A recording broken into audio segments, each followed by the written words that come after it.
शरीर छूट गया तो बच्चों की माँ रह गई, तो उसने उनको बांट दिया और बस शादी कर दी और सब लोग आराम से रहने लगे। ये उनको मालूम था कि माँ के पास बहुत धन है। तो बच्चे आपस में बैठ के ये सोचने लगे कि भाई ये धन के जो इसके पास है कैसे मिले। अब इतना धन उनके पास है, किसी तरह की उनकी बहुओं को और उनको कोई तकलीफ नहीं है, लेकिन फिर भी मतलब यह है कि वो ये सोचते हैं कि माँ के पास से कैसे निकले आए। तो सोचने लगे, सोचते सोचते सब लोगों ने ये विचार किया कि मर जाती तो अच्छा, मर जाती। अब क्या करें, अब जोशियों के पास गए, जोशियों ने कहा अगले साल में मर जाएगी। तो उन्होंने कहा अच्छा चलो कोई बात नहीं, अगले साल में मर जाएगी तो जो कुछ इसके पास रखा हम लोग आपस में बांट लेंगे। अब वो अगले साल भी नहीं मरी। 2 साल हो गए, 4 साल हो गए, 10 साल वो मरी नहीं और रात दिन मनाया करे। तो उन्होंने सोचा अब क्या किया जाए। तो बुढ़िया जो है बेचारी, उनकी माँ बीमार हो गई, तो थोड़ा सा ऐसे मतलब है बीमार हो गई, पड़ी जैसे बेहोश थी। तो लड़कों ने कहा कि ये मौका तो सबसे अच्छा, इससे मौका और बढ़िया हमको क्या मिल सकता है, जल्दी गांव में ढंढोरा पीटो कि हमारी माँ खत्म हो गई। फौरन गए दुकान से कपड़ा ले आए और बांस ले आए, कपड़ा ले आकर और धीरे से बुढ़िया को बांस में रख दिया और ढंढोरा पीट दिया कि बुढ़िया मर गई।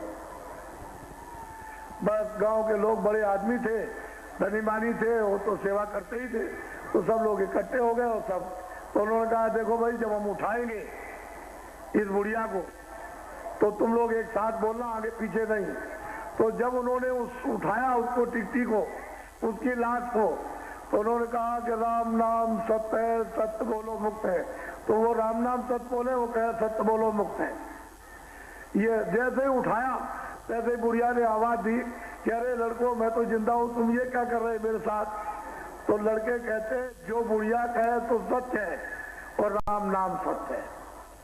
जो बुढ़िया कहे तो सच है और राम नाम सत्य है। जो बुढ़िया कहे तो सच है और राम नाम सत्य है। जो बुढ़िया कहे तो सच है और राम नाम सत्य है। और सबको बुलवा करके और ले चले। बोलते जा, बुढ़िया की आवाज तो किसी को सुनाई नहीं दी गई। वो तो लड़कों ने जान लिया कि बुढ़िया जिंदा हो गई और वहां चिता पहले करवा दी और सब बोलते रहे कि जो बुढ़िया कहे, बुढ़िया तू सच कहती है कि मैं जिंदा हूं, मैं अभी मरी नहीं, लेकिन मेरे साथ ये क्या, जो बुढ़िया कहे तो सच है, लेकिन अब तो राम नाम सत्य है। बल्ले जा करके शोर बचाकर और अपनी माँ को, बुढ़िया को चिता पर रख के जला दिया। जिसके पेट से पैदा हुआ है उसके साथ तूने पैसे के लिए, यानी कृपण, इससे बड़ा और कृपण क्या हो सकता है कि अपनी माँ की उसने किस तरह से हत्या कर डाली। तो ऐसे लोग क्या कभी सुखी हो सकते? क्या आराम उनको मिल सकता है? क्या निरोगी? तो यही बात मोटी सी। तो आप लोग बड़ी तकलीफ में हो, हम जानते हैं, हमको मालूम है। और हमने बहुत दूर तक गंभीरता से सोचा कि हमारी जितनी भारत में आबादी है, वैसे हमने तो अपना हिसाब लगा लिया कि 2 अरब की आबादी है भारत की, 2 अरब, यानी 100 करोड़ का 1 अरब, 200 करोड़ की भारत की आबादी है, सब शहरों और गांवों की पूरे भारत। उसमें कितने भूमि-जोतक हैं? 80%। ये भूमि-जोतक है। भूमि-जोतक किसको कहते हैं? जो खेती में अनाज पैदा कर, उनका नाम भूमि-जोतक है। तो जो बड़ी संख्या है वो तो भारत में भूमि-जोतकों की है। पहले शुद्ध नाम भूमि-जोतक ही था, पहले दूसरा कोई नाम नहीं था, भूमि-जोतक ही नाम शुद्ध था और वो सबके लिए था। कोई भी हो जो भूमि जोत करके अनाज पैदा करता है, भूमि-जोतक। तो ये मतलब ये शुद्ध नाम। इतनी बड़ी संख्या आपकी भारत में कि आबादी की 80% भूमि, तो तुम तितर-बितर 3 के 13 इधर उधर उधर उधर इधर उधर भग गए। तुम अगर एक जगह पर बैठ गए होते और तुमने कुछ अपना निश्चय और निर्णय कर लिया होता और बुद्धि का उपयोग किया होता कि हमको तो इतना बड़ा अधिकार मिला कि हम सब कुछ कर सकते हैं, तो तितर बितर अरे लोभी आदमी, तुमको मालूम है लोभ जो होता है वो सब व्याधियों का मूल है। तो तुम उस लोभ में फंस गए, इधर से मिल जाएगा इधर से मिल जाएगा, घर का भी कमा दिया, अब मारे मारे फिरते हो, कहीं कोई तुमको पूछने वाला नहीं है।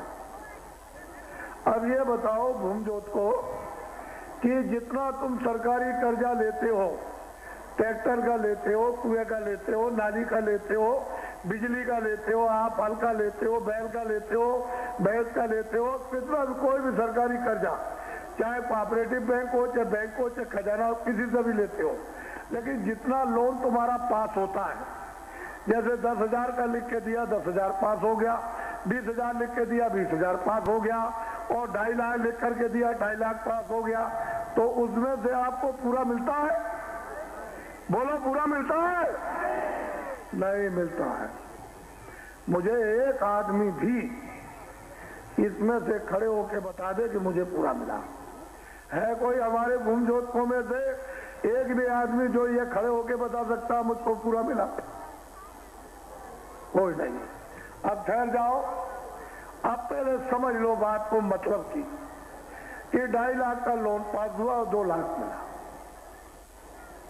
2 लाख उसके हाथ में पड़ा, 50,000 गुम हो गया, भूत ले गया और क्यों भूत ले गया, लेकिन ब्याज कितने पर देना है? 2 लाख, और वापिस कितना लौट, ब्याज कितने पर देना है? 2.5 लाख पर, और वापिस कितना करना है? 2.5 लाख। 20,000 का लोन पास हुआ, 15,000 आपको मिला। अब ब्याज कितने पर लगेगा? 20,000, और कितना दोगे लौटा कर? 20,000। तो तू तो दोनों तरफ से मारा गया, इधर से भी तेरे ऊपर मार पड़ी, लेने में भी और देने में भी मार पड़ी, तो तेरा तो कचूमर निकल गया, तेरा तो कुछ रह नहीं गया। फिर ये कह दिया भूत ने, अरे भाई तुम क्या है, तुम थोड़ा सा दे दो, उसमें से हम कम कर देंगे, तो 500 और दे आए, कभी 1,000 दे आए, कभी 300 दे आए, तो तुम देते ही रहो, तो तुम्हारी तरफ चौगड्डा मार, तुमको पता ही नहीं क्या। अब चिल्ला रहे हो, बाबा जी से दुआ मांगते हो आशीर्वाद कि ऐसा मंत्र मार दो कि मेरा कागज पे लिखा हुआ मिट जाए, बस हमारी तकलीफ बच जाएगी।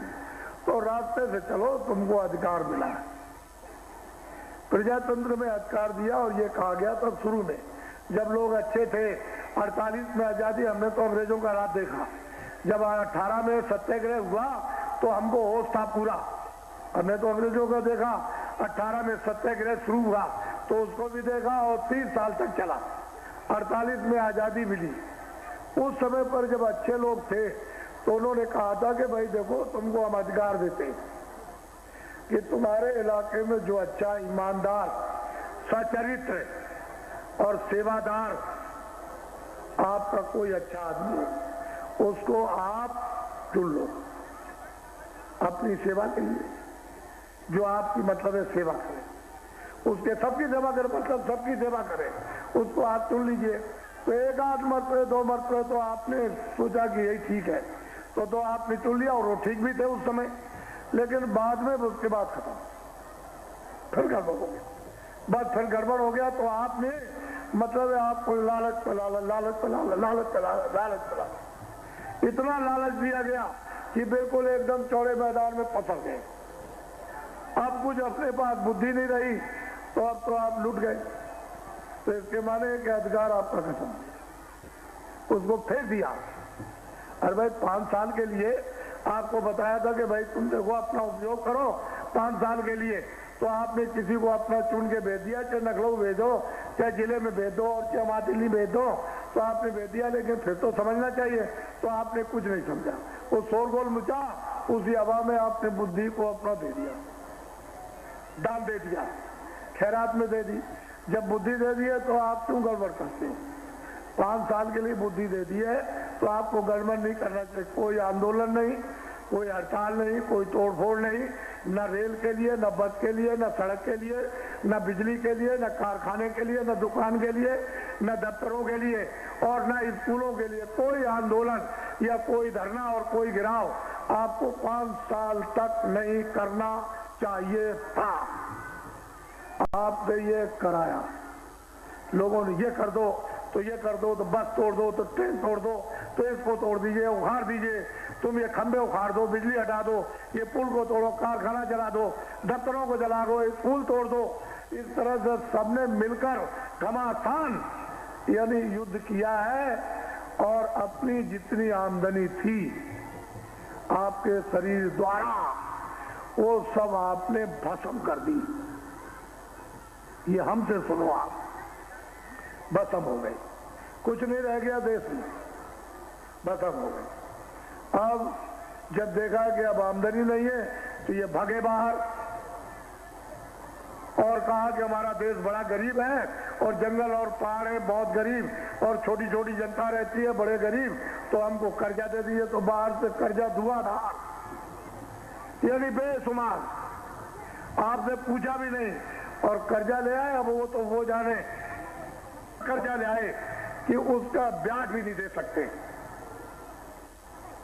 तो कर्जा क्या दे सकेंगे। जब ये देखा कि ये भी